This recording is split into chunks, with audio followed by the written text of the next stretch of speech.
Well, for more analysis on this, we can welcome Dr. Burcu Ozcelik, Senior Research Fellow for Middle East Security within the International Security Department at RUSI. Thank you very much for being with us on France 24. I want to ask you then, first of all, can we assume there are internal divisions within the Iranian regime regarding how to move forward, or do you believe that this is simply a mirroring of the mixed messaging coming out from Washington? Well, thank you for having me on. I think there is an element of mimicking certainly going on. The Iranian leadership is responding to President Trump's method of conducting diplomacy in kind. So there is a sense of echoing the method or the tactics that the Trump administration is putting out primarily over social media.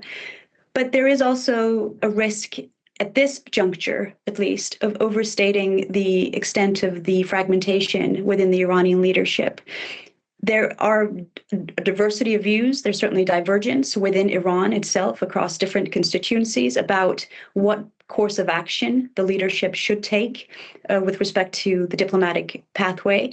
However, I think there are certain red lines that Tehran has made very evident, not only in over the course of these past 6 weeks of conflict, but more recently as well, past that, in certain red lines with respect to its nuclear enrichment rights, its missile and drone program, and other issues that Iranian leaders see as within their sovereign rights.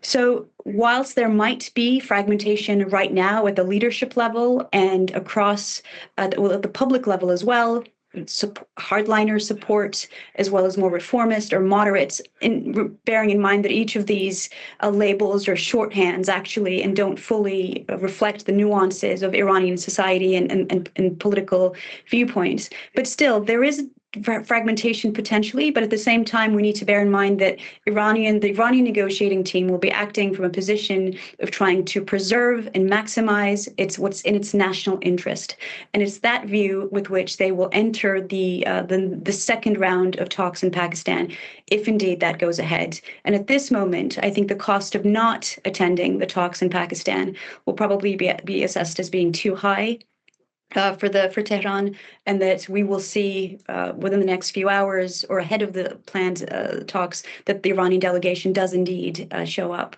So we'll get to the talks in a moment, but do you think there's any truth to the speculation that Iran's parliament speaker, Mohammad Bagher Kalibaf, is being pressured by the Revolutionary Guards to resume fighting instead of pursuing diplomacy? I'm not sure that I would describe it as the option of resuming fighting. I think there are certain downsides to returning to kinetic activity or combat operations inside Iran. I think the IRGC and the political or civilian leadership will recognize that. There is, however, this push and pull, this tension that we have been almost waiting for, the indication of between the military and the civilian seats of power in Iran.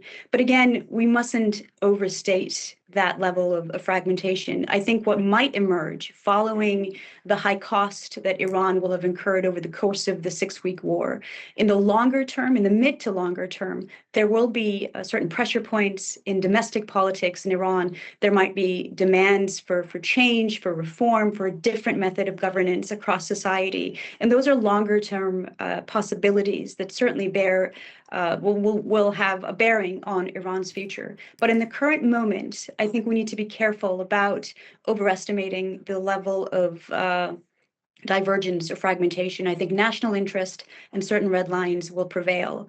But that doesn't mean that the IRGC hasn't emerged as a more powerful actor. They are asserting themselves, but they were already powerful to begin with. And I think that's something that we need to keep in mind. Well, what about the president, Masoud Pezeshkian? Where does he come into all of this? Because he seems perhaps to have been sidelined. I mean, he wasn't part of the previous round of talks in Pakistan. That's right. And again, some of these dynamics that we are beginning to talk about with greater urgency now in this kind of fog of war moment, some of these dynamics were already making themselves evident in the pre-war period as well.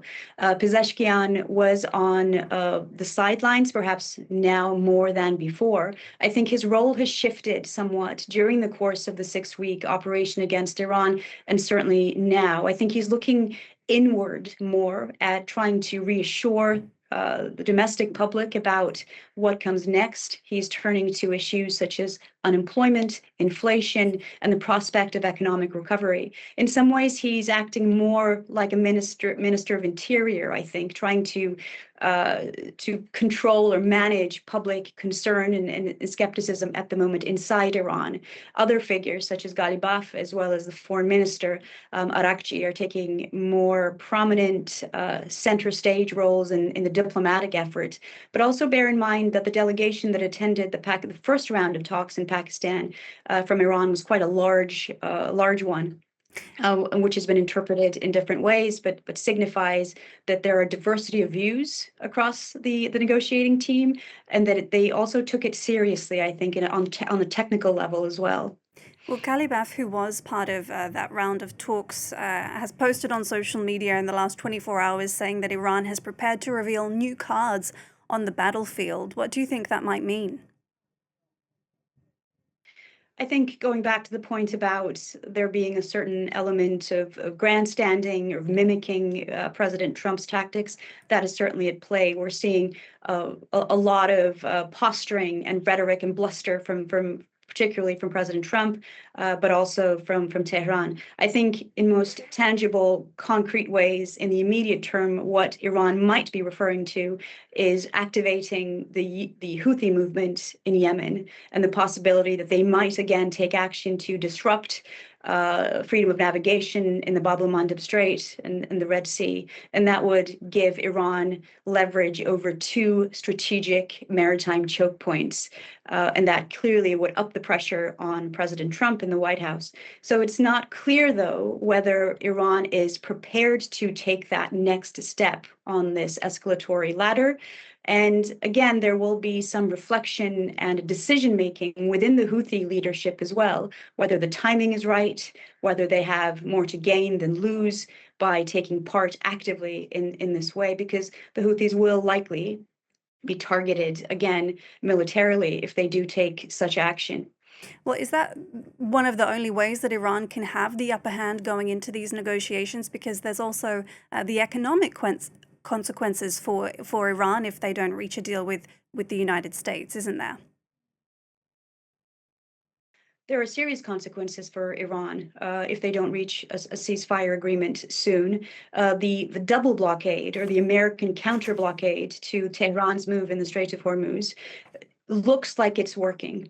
And the fact that the Iranian delegation has made it clear that they want the Americans to lift that blockade almost as a precondition for going back into talks, I think, is some indication that that Iran is worried about the continuation of the U.S. imposed blockade on Iranian ports. The economic toll that Iran has suffered already over the course of the 6 weeks, in addition to its already very concerning pre-war economic state of affairs, is bearing very heavily on decision makers in Iran.